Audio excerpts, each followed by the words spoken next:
We went from 200 followers on Instagram to I think almost 50K in like a month. I don't know if this is controversial to say, but there's always ways to get around tariffs or certain blocks. There's two different types of engagement. There's engaging with the brand and there's engaging with the video. How I use TikTok is basically just testing for meta. It's important to research what your competitors are doing, but it's also really important to have your own style. The process for me goes...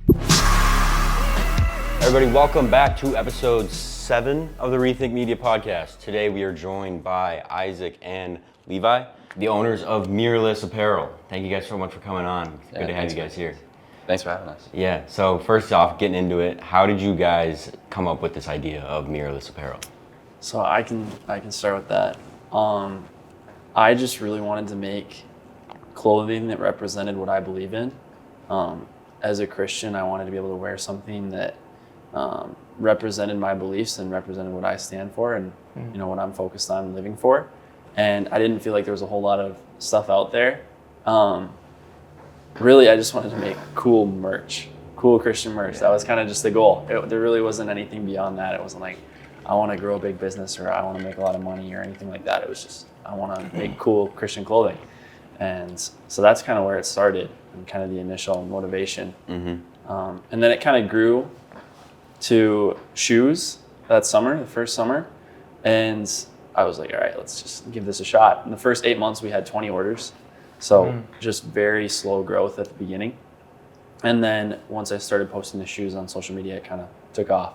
So You said in the first month it was 20 orders? in the first 8 months. 8 months, okay. 8 months. Okay. Yeah. I was gonna say, I think even that is considered like a pretty big deal. Like I think most of the time, like people will launch a product and it won't even do that well. It'll just flop right away. Yeah. So I think 20 is even like good for 8 months. Right. So thinking about like timeline, how old are you guys? I'm 16. 16. I'm 20. How long ago did you start it? It was 2 years ago. Yeah. 2 years. Just under 2 years. But the first 8 months, like I said, was kind of slow. So it feels like it's really been a year and a half. Yeah. But I mean, it's been almost 2 years. And you transitioned to shoes, is that when it started to pick up? Yeah. Yeah. Yeah. Tell us about that transition. Why did that? So started out with just, I stumbled upon a supplier and they were actually print on demand originally, which was a nice like in because shoes are really hard. Yeah. It's really hard to get into that market because a lot of the suppliers have really high order quantities and they're expensive. It's an expensive product. So compared to clothing where you can order, 100 units, with shoes, you're ordering 500 plus, which is a lot harder to it's a bigger barrier to entry for any business wanting to get into that. And so we started out with print on demand, which was nice because it was kind of an in for us. It was a way to get into the shoe market. And I maybe didn't think about it that way at the beginning. When I started, it wasn't like, oh, this is our in. But I was just like, it'd be cool to make Christian shoes or faith-based shoes with Bible verses on them. And so designed a shoe, ordered a sample, and they weren't very good at first, but I felt like there was some potential there. And so kind of kept refining it. And then Isaac and I were like, well, let's try and make some videos for social media about these. Yeah. And so we just started posting. And honestly, we had no idea what we were doing. Yeah. Our first videos were just not good at all. But that was Did you that keep process. those up? No. You took them down? Yeah, I archived them. Which was kind of a struggle for me because I like that authenticity. Yeah. But at the same time, it's like we're trying to craft a aesthetic to our brand too. And so I just wanted to clean things up. We're to the point now where we're trying to look professional. Yeah. We're trying to be professional. And so it's kind of to the level where a lot of people want to see that level of professionality, I guess, from us. So yeah, but those early days of posting videos were interesting. There's a lot of learning, a lot of experimenting, trial and error. But I started posting every day over Christmas break of my freshman year of college. And we went from 200 followers on Instagram to I think almost 50K in like a month. Wow. And so that was kind of that growth. And then we did a drop right away and it just took off. So first drop was really big. Yeah. What videos initially hit? We had a couple where we were like day one of posting these Christian shoes I designed until we get, 1,000 followers or whatever. So just it kind of tapped into the whole, when people saw us, they're like, oh, this is cool. And it's a small brand. We want to support this. Yeah. so it's kind of, our strategy has kind of evolved as we've grown because we're no longer that small brand. Yeah. You know? And so now we're kind of getting to the point where we're trying to focus less on going viral all the time and more on building a loyal following. So. Let's talk about that. So community. How are you guys building community? What does that look like? Do you want to tap into that at all? You can start with that. Okay. So we're really good at, like, in business we call it like our funnel. Yeah. So our marketing funnel. And at the top, you know, you have your just broad reach. You're trying to reach as many people as possible. We're really good at that. So we're really good at going viral. Honestly, we can kind of go viral whenever we want at this point. But so we're really good at that. But we struggle more with the middle funnel, lower funnel. And we're trying to learn to establish that now. We have a really good email list though, and our open rate is really high. So that means that people are really engaging with what we're sending out for emails. But it's a matter of getting those people to buy into the brand in general. We were very focused on selling a product, and now we're trying to focus more on building a brand and building something that people can buy into. Which, looking back, it's like, oh, we wish we did that at the beginning, but you know, you learn as you go. And so now we're trying to establish that. And so we have a community on Instagram with one of those chats, the community chats, and so I'll post updates in there. We have a BTS account that I'll post kind of some behind the scenes stuff for new products we're working on, and that can kind of engage people. I'm also trying to build more of my like personal brand and start posting more like behind the scenes stuff, because I mean, we're always doing stuff, Right. and so we just need to share it. So I want to do a YouTube as well. So That's huge. yeah. So is that Leaks account? Yeah. Is that yeah. Yeah. That's awesome. So for your personal brand, what are you trying to do there? Is it like long form videos on the process behind the scenes, or what does that look like? A little bit. Yeah. I just want to post more lifestyle content. Yeah. Whether that's travel content, because I travel a decent amount. I know Isaac, we both travel a pretty good amount. Yeah. And then as well as like, just, I'm always designing, I'm always working on something, and I'm in college, you know, I'm living in my college dorm, and I feel like people kind of think that's kind of a cool dynamic too, with all the merch just laying around in my dorm and, you know, designing stuff. So that, just being able to share that and just posting is the hardest part for me, because now we've gotten to a level of professionalism with the brand where I kind of have it dialed in, you know, we kind of have it dialed in what we want to do. But I don't have that yet for my personal brand. And so I just need to create though. The hardest part is just posting. So Yeah. It's an interesting thought that you're still in college, and a lot of people kind of think if people who start their own brand or business, they will go away from the college route. So like, what kind of keeps you in that space? well, Is we'll there like value in the college space, or? For me, it was the community. I like being around other people who are all, you know, striving to grow. And that is, you know, kind of what college is. I know a lot of people say how the college experience really benefited them, and I would say the same.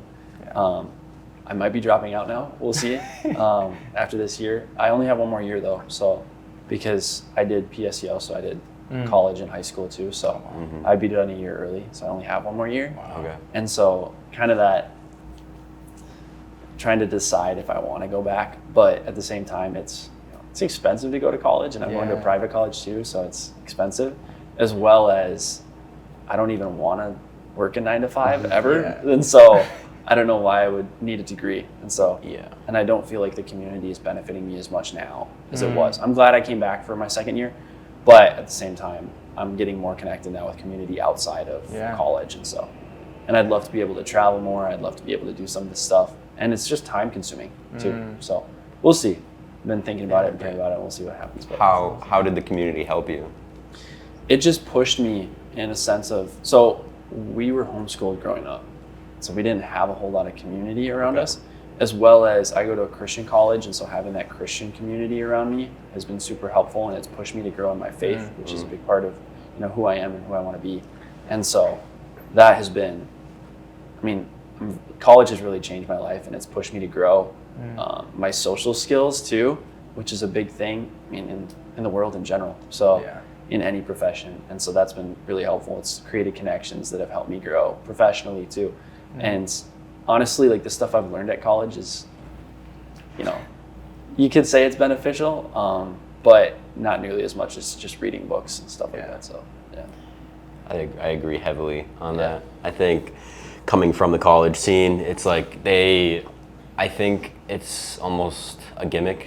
a little bit. I think there's so much information on the internet nowadays. I think you can learn anything that you want to learn, and there is, of course, like degrees that you do need to, or there is, some jobs that you do need a degree for. But I think for ambitious people like yourselves, I think the sky's your limit, and you don't need college to kind of hold your hand through that process. Right.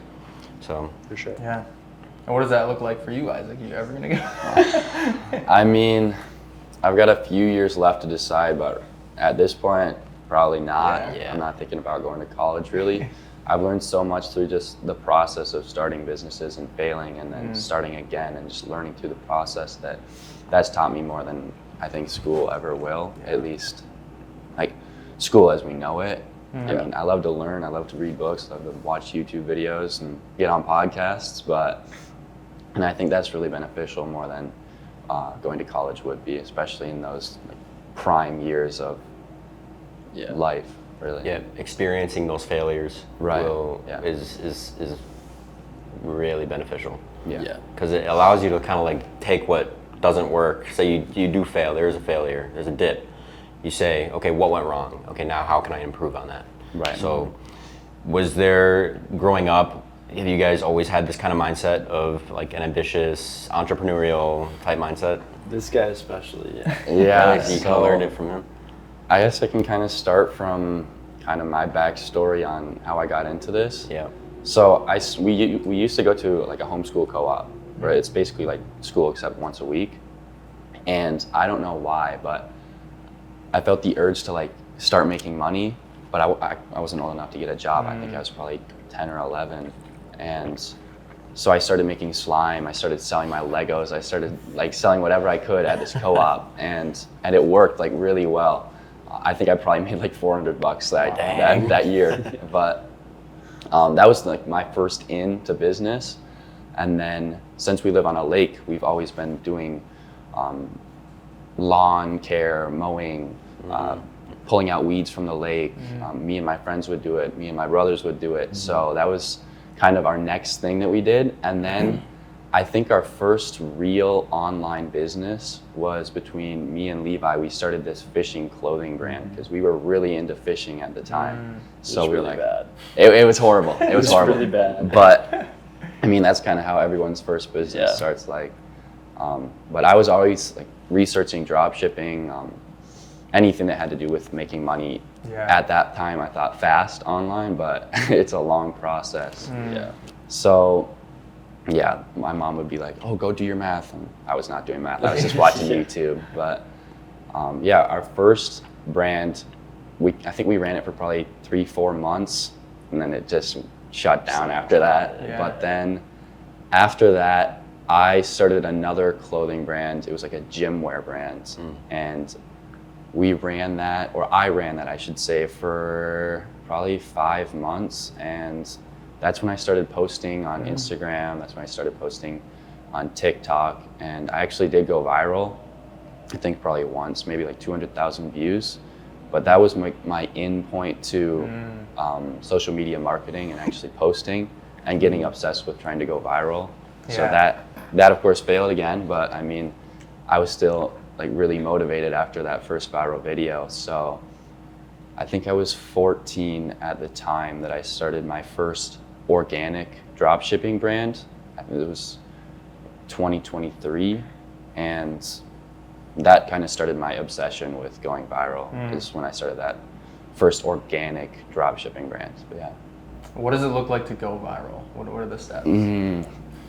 It's a lot of researching competitors, understanding what your competitors are doing really well and why they're going viral, and then just basically mapping out their whole video. So for the process for me goes, I see a video that goes viral.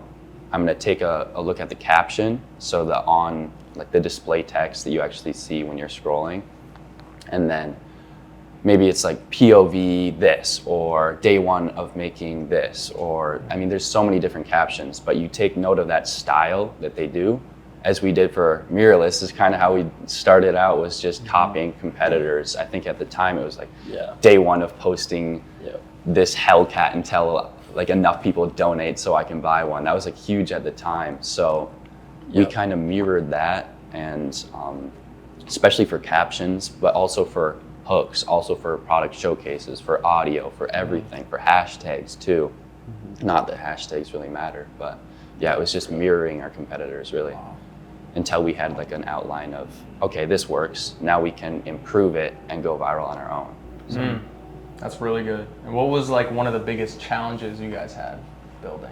Well, one of the biggest things with business and I think life in general, but social media too, especially, is consistency. Consistency is so important, and it's just really hard at times.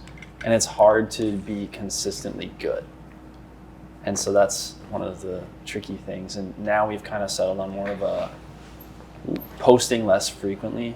Now that we kind of understand what we need to do. Like our last 3 videos are all longer form now, and we posted them probably at least a couple weeks apart, and all 3 of them are, I think, over 200K views, which is, I would say, if it's over 100K, I'd say it's viral. Yeah. I would say over 100,000 views. I mean, it depends on the size of your page, but I think that's generally how we judge it, is over 100K is pretty good, because it means it's reaching a wider audience than just the people who follow you. And so I think that's been a challenge. And I would say growth is a challenge, because you're trying to change your approach and change your mindset as you grow and as you get better. And you're trying to determine, okay, is this like professional enough? Like, is this video good enough? And so it's hard to determine how you want to actually look to other people, because it's not all about just getting views. It's about, especially with a clothing brand, it's all about how people perceive you, how people perceive the brand. And so that's a little tricky. I think sometimes it's best to just not think about it too much and just do kind of what you think looks cool, because I think that that's kind of it's going to match up then for the most part. So Yeah. Interesting. Post less, you guys say. Yeah. There's so many people that say post every day, but now it's post less, I guess, according to you guys. I think when you're trying to grow, like for us, if we hadn't posted every day when we first started, I don't think we would have seen that growth. But now that we're already kind of grown to a point that we're comfortable with, it's more about engaging the people who already follow us. And it's one thing you'll notice from a lot of bigger brands too, is they're not really trying to go viral. They're just trying to engage the people who already follow them. Yeah. And so that's one thing that I'm kind of realizing now, is it's not all about the views. It's about people actually engaging. Because we could have a video that got, 1 million views and a video that got 100,000 views, and we would get more orders from the one that got 100,000 views. So exactly. Engagement, and there's 2 different types of engagement. There's engaging with the brand, and there's engaging with the video. And so we're trying to build content that promotes people engaging with the brand, buying in with the brand, and not just the video. Yeah. That's good. That is very smart, because you want to build that story for people to follow. That is smart. Yeah, what does the storytelling look like behind these videos? I will script out all our videos now, and usually I'm just in my notebook making shot lists of how I want it to look. And then the nice thing is I'm more the creative side, like that's my thing. So I actually don't like the business side of things. That's just not me. I don't like it. I'd rather never have to worry about money. Yeah. And I like just creating things. And so the creativity side of things is more up my alley, and the business side of things is more up his alley, which is nice. But for me, it's just trying to combine what we already know about going viral and catching people's attention, because it's all about getting people's attention and catching people's attention. And stories do that, but also the hook is so important. So what we're trying to do now is combine our knowledge of hooks with a deeper storytelling. And so our last few videos have been kind of a 3 second, well, the hook to us is the first 3 seconds. Like that's kind of our rule, is the hook should only be about 3 seconds long. And recently it's been like us going on Snapchat and taking a video with the Snapchat text on it and just kind of saying something crazy or doing something crazy, but then connecting it to a story and then diving deeper into the story. So you hook people's attention, and then you have this cinematic storytelling. So it kind of combines the best of both worlds, in our opinion. So Yeah. And that's really interesting. I think I reference those videos a lot because it is very disruptive. Like not many, I mean, some people are doing that style, but combining both, I feel like is very rare. So it's super cool. It's something that Will and I struggle with. It's like with our own clients, it's like, do we create iPhone content or do we create cinema level content? And that's very smart, combining both. Thinking about it, like, I guess you said you are very involved with this, with the creative process. How did that kind of get started? Do you think you've always been a creative guy? Yeah, how did that get started? So, just like Isaac has always been doing business ever since I was young, I've been doing creative stuff. So, growing up, I was like, I would paint, I would draw, like I'd sketch. I wanted to be an architect growing up. And so now, you know, I'm kind of designing clothing, or I'm an architect for like a business kind of. Yeah. And another thing too is I would always make videos with like the neighbors and stuff. And so we would like literally just film videos, and I was kind of directing these videos, which is cool to see how all that kind of lines up with what I'm doing now with designing pieces for clothing, designing shoes, and then, you know, making these videos and kind of directing them. And so it's kind of, when I look back, it's like, wow, that it fits perfectly, you know, my skill set. So that's cool to see.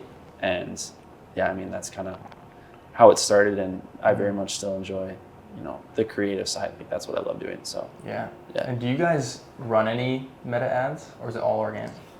it's on and off for us. On and off? Okay. Like right now we have a closed site and we're just getting ready for the next drop. Yeah. But we have run meta ads. The issue with meta ads is we have limited stock most of the time. And so it's hard to keep stock. And we, so Nike, when they first started, they would just go in debt to buy inventory, sell it, pay off the debt, and then just borrow more. And it was this constant cycle until they went public. And it was just a lot of stress on the business, and we don't want to do that. Yeah. And I'd rather be patient and grow longer term than put ourselves in that situation, which if we wanted to scale strictly off of meta ads, that's what we'd have to do. Because you'd have to just take out loans to buy more inventory, sell it with meta ads, but you're not making enough margin from the ads to support not having to be more leveraged. Yeah. So that's kind of our reasoning there.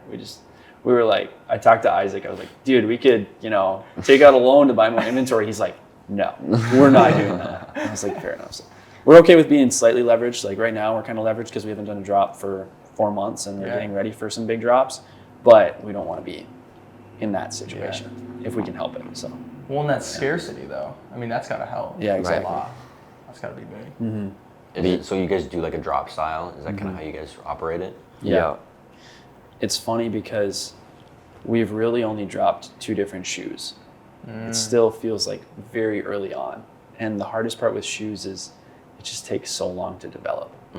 And so what I'm trying to do is establish more of a foundation now so that we can run clothing every month, and then we can have shoes every couple months or restock them every month and have more of a balance of consistency. Because we just haven't had consistency in our product releases. And so if we could have consistency there, I think it would even continue to scale better, and we'd have more engagement from people too. Because it's like, how do we expect people to be engaged when, you know, everything's sold out on our website except for one product, or we have just a few sizes left? So Yeah. yeah. Thinking about the business, so something I kind of realized that you guys have in common is there was the fishing brand, you guys in the gym brand, you guys kind of take your passions, it seems like, and you want to make a business out of it, and that's important versus just like, how can I make money fast? It's, you guys are passionate about what you do. So what made you guys want to go with the Christian brand, that route?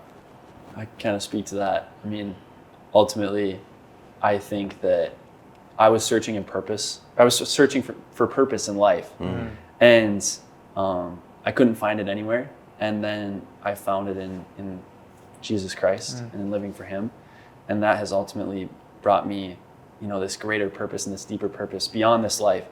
And I know that He died for my sins, and I know He saved me, and I know that that is what I want to live for.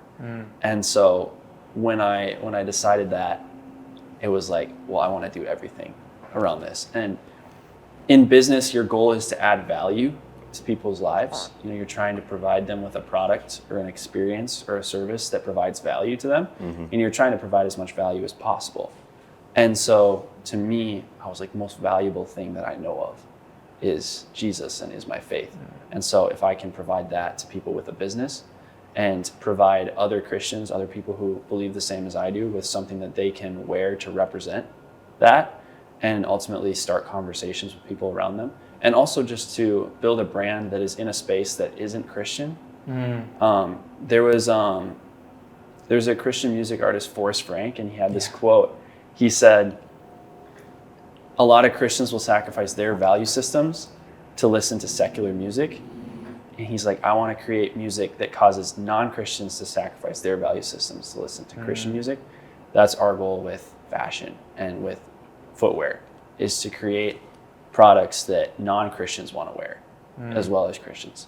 So. And what does that process look like of standing out? You know, I've been quoting this guy recently. The guy who started Represent, a big streetwear company, the guy who started Represent, do you know his name?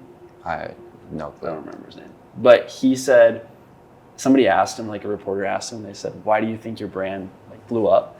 And he just looked at him, he goes, because it's sick.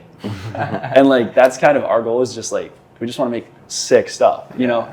It's really not it's not that deep for us. It's like, we just want to make sick products, you know? Yeah. We want people to look at them and be like, that's sick, you know? Yeah. Beyond just it being, because I think a lot of Christians and a lot of Christians create clothing brands, but the thing is they're trying to sell it to people based on the fact that it's Christian. We want to create products that are genuinely sick, not just sick because there's a verse on it. So that's kind of our goal. Is like, I want to make a shoe that I could show anyone and they'd be like, that's sick. Not just like, oh, there's a Bible verse on it, then it's sick, you know? Yeah. So. Yeah, and that's another thing is, it was so much easier for us to market this because we ourselves wanted the product, right? We were the target audience. So finding ways to market it is basically just make a video that you would watch, right? Or make a product that you would wear, make a business that you would want to run, right? Yeah. So it wasn't necessarily about, oh, I'm doing this for money. I want to make $100,000 this year, right? It's just, I want to do something because it's such a long process that the money's not worth it in the end game. So you got to be doing what you love. And this for us is something that we love and we want to keep doing for a long time. Right?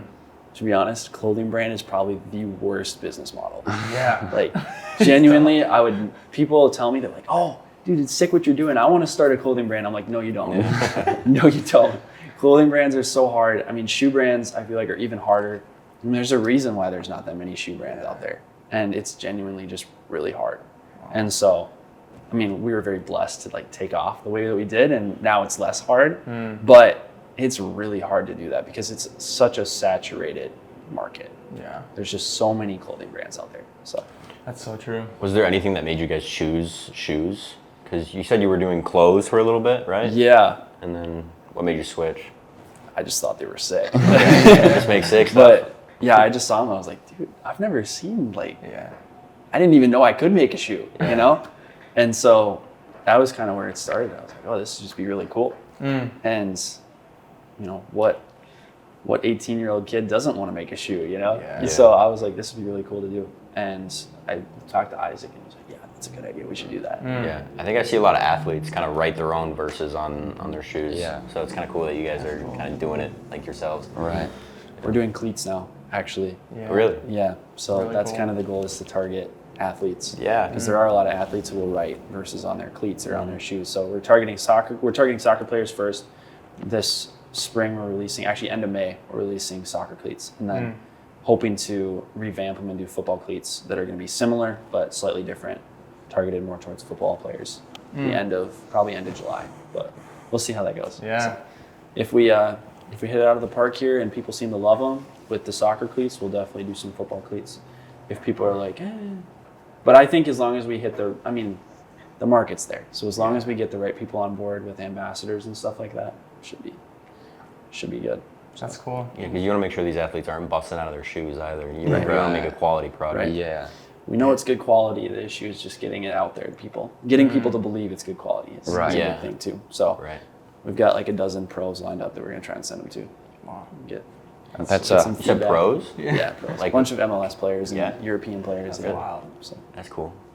Any Minnesota United players? there's a couple. I don't remember all their names. I'm not a huge soccer guy, so it's been kind of a learning process for me too. Okay. But our suppliers in Mexico, and the cleat model that we base this off of are actually the cleats that they make for Mexico's professional teams. So it should be a pretty good base. It's not going to be Nike. Like, we're not going to have that level of innovation yet, but we're hoping to get there eventually. And it's a solid cleat. Like, it's super comfortable, and it's going to be pretty good. Like, it's a nice cleat. It's not going to be like, oh, it's top of the line, but it's also not top of the line price either. So On that, what are your guys' thoughts on like Fear of God, that brand? I think their marketing is insane, and they're actually really cool. I like what they're doing. I followed them really closely for a while. I don't follow them as closely now. I think from a business perspective, it's really cool how they have kind of their high ends, and then they're like mid, and then they're like low.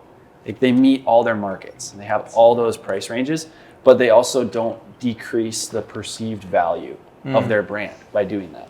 And so I think that's one issue is, like, I know Porsche, when they released the SUVs that they did, some people felt that it cheapened their brand. But I think that brands like Fear of God do a good job of balancing that. Wow.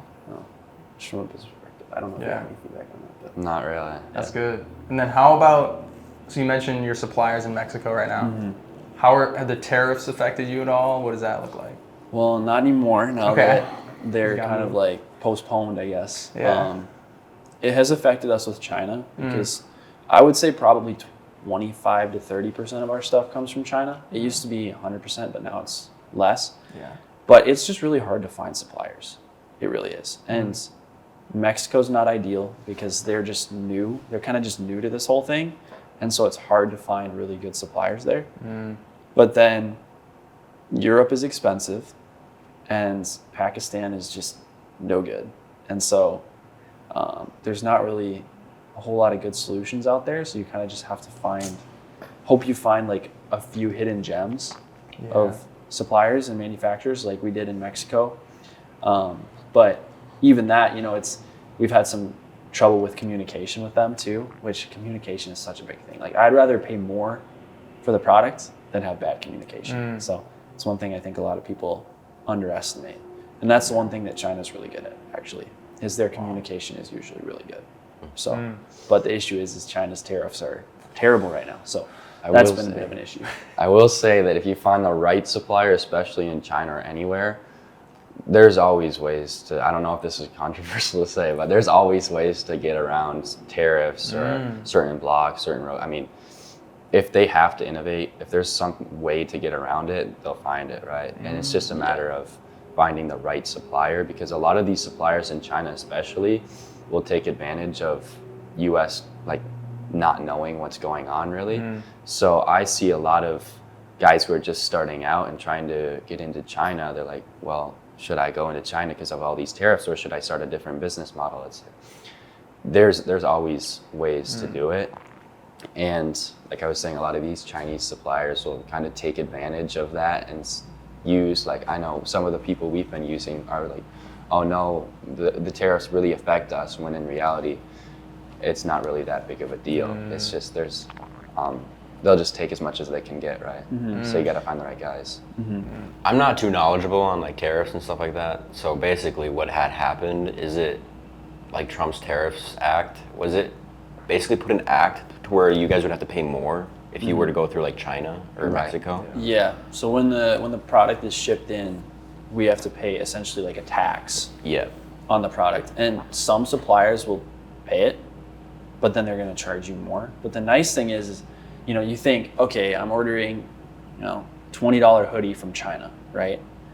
And you might think, oh, well then if tariffs are whatever, 200% or something right now, or 100%, you're like, well then I'm gonna have to pay, $40 per hoodie. Yeah.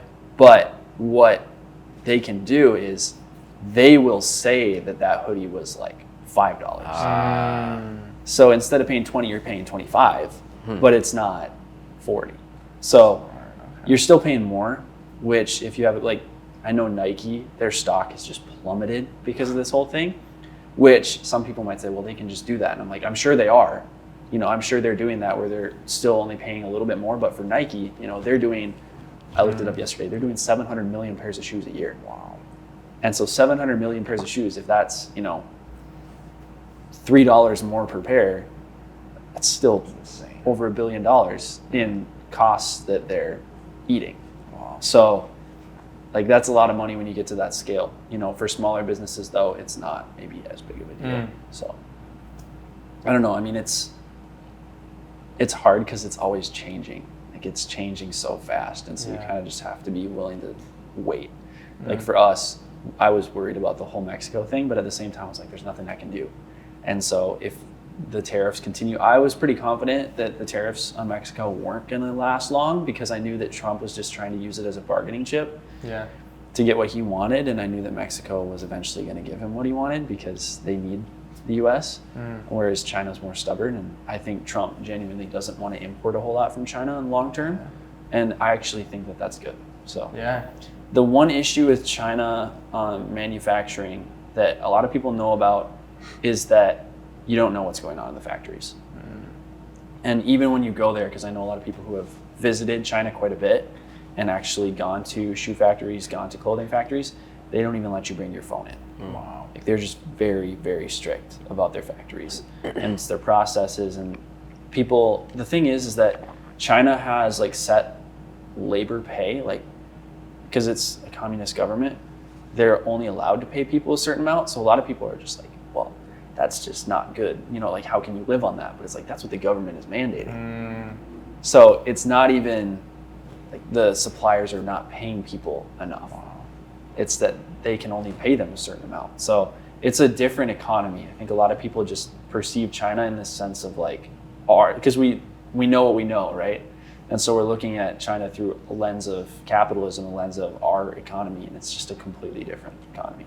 But I have heard bad things about working conditions. However, I've heard that LA is worse. So I don't know, it's kind of a mixed, you don't really know unless you go, and every supplier is different. So you kind of just have to do the best you can. And, it's like people talk about the child labor, and I know some people will make the argument, it's like, well, these kids like want to work to make money for their family. And I still don't agree with it. I still think it's not good. But I know a lot of these places aren't doing, like it's not as bad as what people say. And it might even be less, like when I went to Mexico, working conditions were fantastic, and they're all, adults, working age people making pretty good wages. So it's, you don't know unless you visit it because every factory is going to be different. And so you kind of just have to go with the most well-rated ones and just kind of hope for the best. Like, you don't know what you don't know. Unless you fly to China and visit the factory, you're not going to know. And that's not especially reasonable for most people to do. So and I saw, so you guys are partnered with Bloom, right? What does that look like? And tell us a little bit more about that. So they make the material for the bottoms of our shoes right now for our manufacturing in Mexico. And they basically invented this compound, which is super comfortable, super soft. Actually, they've worked with a lot of bigger brands too. But they manufacture in Mexico. Well, they have manufacturing in the US and in Mexico. And basically we work with the factory in Mexico, but we work through Bloom. And so they connected us there. I actually got connected to the guy at Bloom through a former Nike designer who reached out to me. Wow. And so we got connected with them.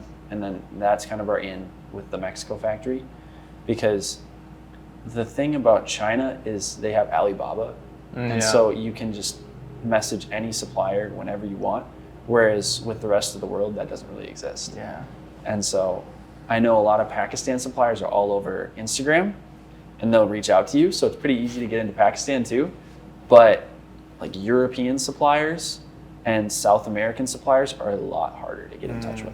And so we kind of got an in there, as well as that material is all, like I was saying, recycled. So it's environmentally friendly. We had some like notes about how much air it cleaned and how much clean water it produced on our boxes. That's awesome. Which is cool to be able to stand for. And for us, it's not about like global warming in that sense. It's more about preserving God's creation. So that's really good. Those are your shoes right now? These are not, no. Oh, okay. These are not. I've been looking at them. I'm like, I wonder what they look like. These ones are sick though. Yeah, they are sick. Keeping on that sick theme. Yeah, exactly. Yep. Are you guys making some that are gonna look like that though? Did I see that? The clogs? Yeah. I'm working on some. Yeah, I saw something coming. Yeah, yeah. That'll be cool. We're working on everything. I think I got like 50 products in the works right now, like being sampled. Yeah. What is your guys' like daily day look like? I don't know. I was trying to come up with like a word there, but yeah, what is your guys' typical day? Or like work week? What does that kind of look like? Yeah, I mean, it's a lot different every week because there's so many different tasks with the business, at least how we're running it. It's not necessarily something where it's like, oh, I'm gonna do this today, I'm gonna do this today. It's more of you do one thing and then that shows you 2 other problems and you tackle one of those other problems and then it's like a rabbit trail, right? So for me, it's mostly just, since I don't go to school, I'm homeschooled still. I don't really do much school, but I wake up, I eat breakfast, and then it's basically just, I'll work on whatever is like the most important task. If it's working on the website to increase the conversion rate, or if it, at the time, like a few weeks ago, we were running ads, so it was check the ads, how can we improve these, what's working well, how can I make more of what's working well, if that's image ads or if that's video ads. And then posting on TikTok, if we're gonna do that. How I use TikTok is basically just testing for Meta. So I'll post on TikTok. If it does well, then I'll move it to Meta. And then that's how we decide what a winning creative really is. We're not doing that as much now because we're focusing more on brand image instead of just selling products, right? We're selling more of an emotion and a brand feel instead of just the product. But yeah, that's kind of my day. I just work from breakfast till dinner, and then I'll go work out and come back and work more. I mean, I enjoy what I do, so I've got really nothing else to do. So, how about like a training shoe? Is that something like for like a gym shoe? We've got some tennis shoes releasing this summer that are kind of along those lines. It'll be like a mesh upper. It won't be anything like CrossFit or anything like that, or a lifting shoe with a platform, but it'll be more of an active shoe, and it'll be a little bit better than our Psalm 23 shoe that we released, which was kind of a comfortable everyday wear, but it wasn't great for anything. It was more well-rounded. The one we're releasing, hopefully this summer, is going to be a little bit better for like running or lifting, just a little bit more of a solid platform. So cool. Yeah. How about your day to day? Is it? It's pretty different every day. Yeah. Kind of like what he was saying. I mean, usually it's wake up, take a shower, spend some time, read my Bible, and then message suppliers like as much as possible in the mornings. Okay. It's either a late night or an early morning at this point with messaging suppliers, because a lot of them are overseas or different time zones, and so that's kind of tricky. So there'll be nights where I'm up till 2-3 a.m. messaging them, or it'll be up at 6:37 talking to them, because their day kind of starts at like 6 p.m. and then continues until like 9 a.m. Usually they'll respond between those hours, but peak time to get stuff done is going to be late at night, because that's kind of their either late morning or early afternoon time. And then they'll still respond in the evenings because they're used to working with people in the US. And this is specifically for China, because right now I have a few products that are being made in China. Just more specialty products and things that I was working on over there before the tariffs, and I'm still just sticking it out. But most of our stuff is made. Well, I'm experimenting with some new suppliers. So I have one in Peru that we're working with, and one in Portugal. And so I'm ordering samples from them to see if they're any good. But Portugal's on a different time zone too, so that's kind of tricky. Actually, Peru is the same time zone, which is really nice. Yeah. So South America might be a good solution, but kind of wake up, message suppliers. I don't really do a whole lot of homework. I just do it in my free time. ChatGPT does a lot of my homework. Don't tell my teachers, but just saving time. Like it's saving as much time as possible. But some days I'll go to a coffee shop in the morning, and then just meet up with some friends, and we just do work. I got some friends who day trade or are working on brands themselves, and so just kind of talk through things, work. It's a lot of planning and strategy right now. Just getting ready for drops, because we're just waiting on samples to get here. Yeah. I was just talking to him about this. They just keep getting delayed in shipping, and so just waiting and then trying to plan some photo shoots for when they do get here. But a lot of it just depends on the timing, and so just planning and strategizing for this summer, as well as just some busy work. Like we just got our taxes done, but we don't do our taxes. I have an accounting firm, which is nice because That would be I was great. like, I don't want to be responsible for whether or not I go to jail. I'd rather have the professionals handle that. Yeah. So, but a lot of it is just strategizing right now. And then when we get products, it's a lot of filming. And so we'll have a shoot day, and then it'll just be editing. I have an editor, but I'm trying to do more myself. And so a lot of it is new every day, trying to make personal content, trying to make plans for that.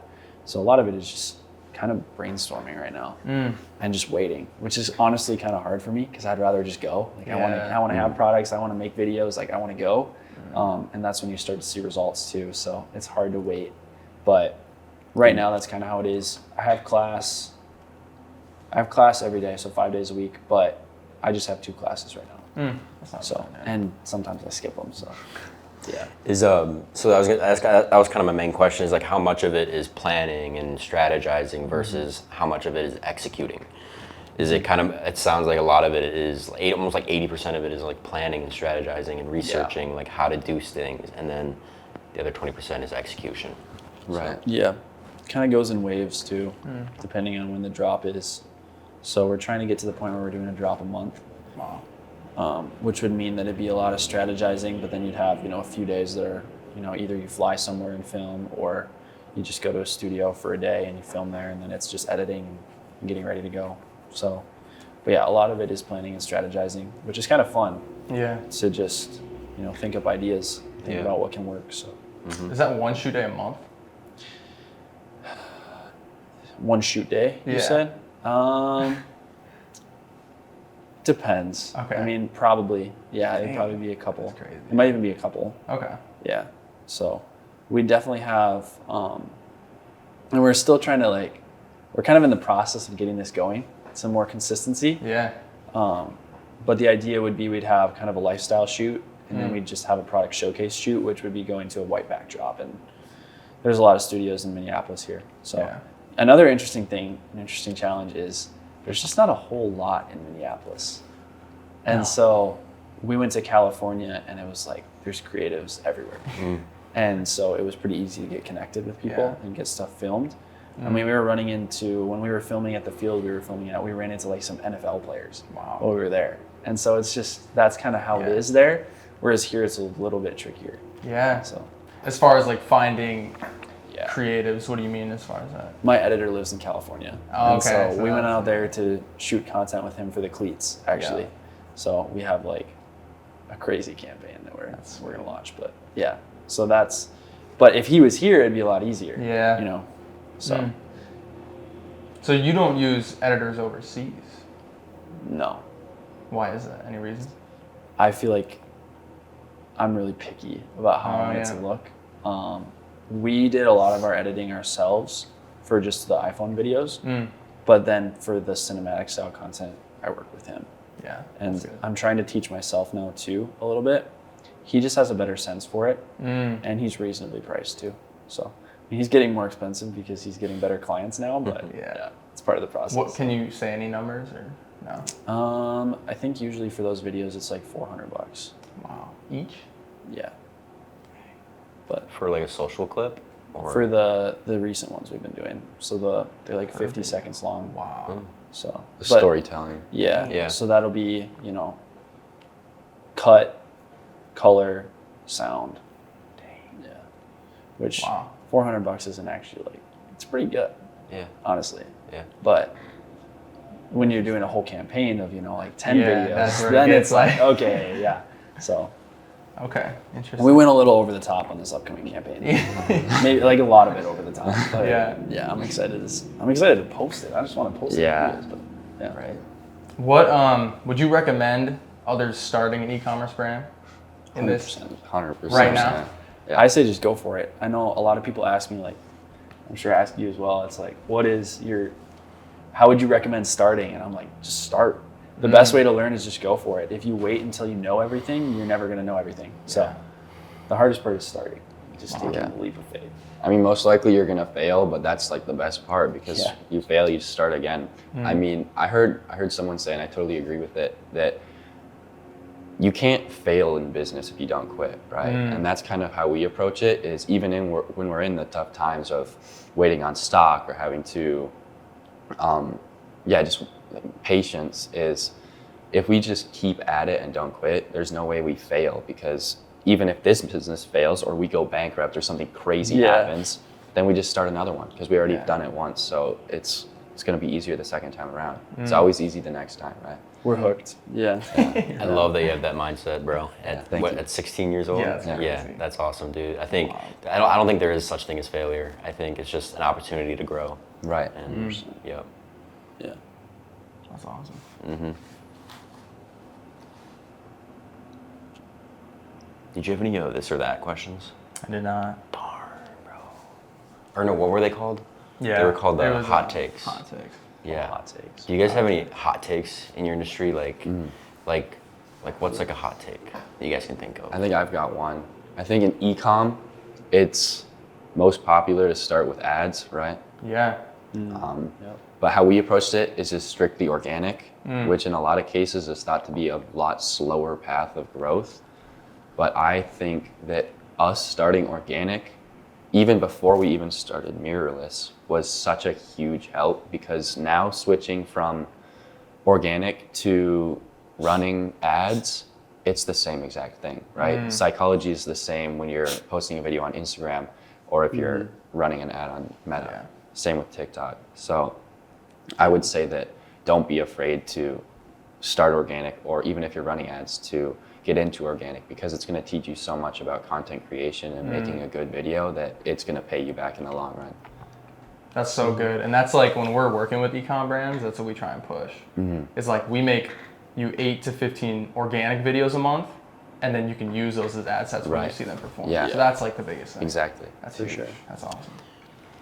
It's cool to see that in action. Yeah. I got a question. Do you think e-commerce brands should invest in quality? Quality 100%. content, at least? 100%. Yeah. I think you're trying to add value in any way you can. And I think a lot of people underestimate the value of quality content. And it's nice when you're in a position like we are where we kind of make our own, because then we can be very content centered, which is a very beneficial place to be. Yeah. But in many brands' cases, they just don't want to mess with it at all. They don't have any desire to do content. And I would say it's really important to do content and not just do it, but to have quality content for sure. I think it adds a lot of value, and you're going to see that pay dividends, if not in the short run, the long run. 100%. I think it's 100%. It will pay off. I think no matter what. I would say 100% of the time. Yeah. Yeah. Yeah. Because people see your brand image now as high quality versus Yep. shitty quality. Yeah. Yeah. For sure. But it's also that balance, right? Because it's like, if it's high quality in the first 3 seconds, does that deter? So that's a It's hard an part. interesting If balance. it's high, what'd you say? If it's high quality If in it's the high first. quality, like the way they do it, where it's phone clip, Snapchat. Yeah, right. Yeah. If it wasn't that, would it perform? Is there like a strategy behind that? Is there like a deep meaning of why you guys do that, or did it just stick one time? Basically, know it just what it works. is. It just works. Yeah. It's like such an interesting balance. And I'm going to try for this next campaign, we're doing some one-shot videos, which is really popular right now, which is just, small motion of like a single scene. And we're going to see how it works. Yeah. We'll see. I know that works well for a lot of brands, but it's just, we found this way of hooking people that works really well. And so we're just trying to, it's so hard because there's so many ways to do it. And so you just have to find what works for you and create your own style. I would say that's really important. I think, like Isaac was talking about, it's important to research what your competitors are doing, but it's also really important to have your own style and be creative. Yep. And a lot of times if you're copying someone, you're behind, I would say. So find things that you can draw from their stuff, but then don't be afraid to do your own thing. Yeah. Because I think that's where you're going to find success long term. So That's good. Yeah, there's benefit to doing both. You've got to give your brain like kind of an outline of what a viral video looks like or a good high quality video looks like. And then because if you're going at it with just no experience, you're gonna have no clue what to do. So going outside and starting to film something with you're not gonna know what to film. But if you research and you understand, okay, this went viral for someone, now I can take the hook out of this video, I can take the caption out of this video, I can take the audio from this video.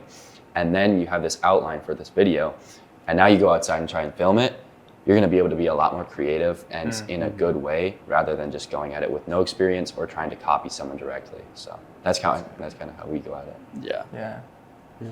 And last question, where do you guys see yourself in the next 2 to 5 years in the brand? Go ahead. You wanna start? Want me to start? It's a good question. It's hard because it's changing so fast. And so I would say the goal is to reach the point where we're not just competing with Christian brands, which I don't see it as competition. I think, the more Christian brands out there, the better. Yeah. But the goal is to be on a level where people are like naming us among big shoe brands and not just a Christian brand. The goal is to have an impact on fashion as a whole, like fashion culture. So not just Christian fashion, but fashion as a whole, kind of like I talked about earlier. And the goal is 8,000 orders a month, which is 8,000 people we're reaching a month, which is the goal. I mean, the goal is to reach as many people as possible. Yeah. And so the more people wearing these shoes, the better, standing for something greater than just, like, I think Nike's great. Like, I love what they're doing, but there's not that purpose and that deeper meaning behind it. So the goal is to create something with a deeper meaning that people can represent. So I don't really see us, I think some people ask, like, what's your greatest competition? This is kind of a sidetrack, but I don't really see it as competition. I just like try to focus on what we can do and how we can grow and how we can do our own thing. Because when you obsess with other competition, then you're kind of living in their shadow a little bit. And so we're trying to kind of craft our own path and do our own thing. So sometimes I'm like unfollowing accounts that I follow because it just doesn't help me be in a good headspace of creativity when I'm when I'm constantly looking at other people's content and being like, that's sick. Because I think you get to a point where it's like, you don't want to look like that. We want to look like Mirrorless. We want to craft our own unique thing. But that's kind of the goal, is to create some consistency and get to the point where we're doing a drop a month would be the goal. And I would say more from a personal sense, I'd love to have a bigger personal brand. My goal is I'm writing a book right now, actually. And I'm trying to write some books and get on more podcasts and do stuff like this, just to build more of a personal brand. And I want to start YouTube too. I think having more of the story behind us, like the story behind the brand, is cool. I know I'm kind of inspired by other people who do that. And I think sometimes there's this part of me that's like, I don't want to be selfish. Like, I don't want to be self-centered in this. But I mean, that's just not the case most of the time. When you see these other people, you're inspired by them. You're not thinking like, oh, what are they doing? And ultimately you can't cater to other people's opinions. You just have to live your own purpose. So. That's really good. And like when you guys are mentioning what you do every day, like that would be amazing to see in content. Yeah. You just film behind the scenes, like you're just posting daily videos. That'd be sick. Yeah. What would you say? How about you? Where do I see myself in 2 to 5 years? Probably running a business. I mean, Yes, sir. I've just obsessed over stuff like this for so long that I don't see myself doing anything else. I mean, goals is kind of what Levi said about being able to compete with bigger brands and have our own space where people really look up to us and are copying what we do. I'm not necessarily telling people to do so, but that's really cool to see. See what we've done in other people's brands, or see how other people have been mirroring us, which is really cool and motivating. So yeah, just doing more of what we're doing right now, really. Yeah. That's awesome. You guys think you'll ride it out forever? You see this going like... Are there any Idea to other ask business that. ventures that you guys want to get into, or? I want to start some other businesses at some point. Yeah. I'd love to just kind of be able to apply what we've learned from this one as well.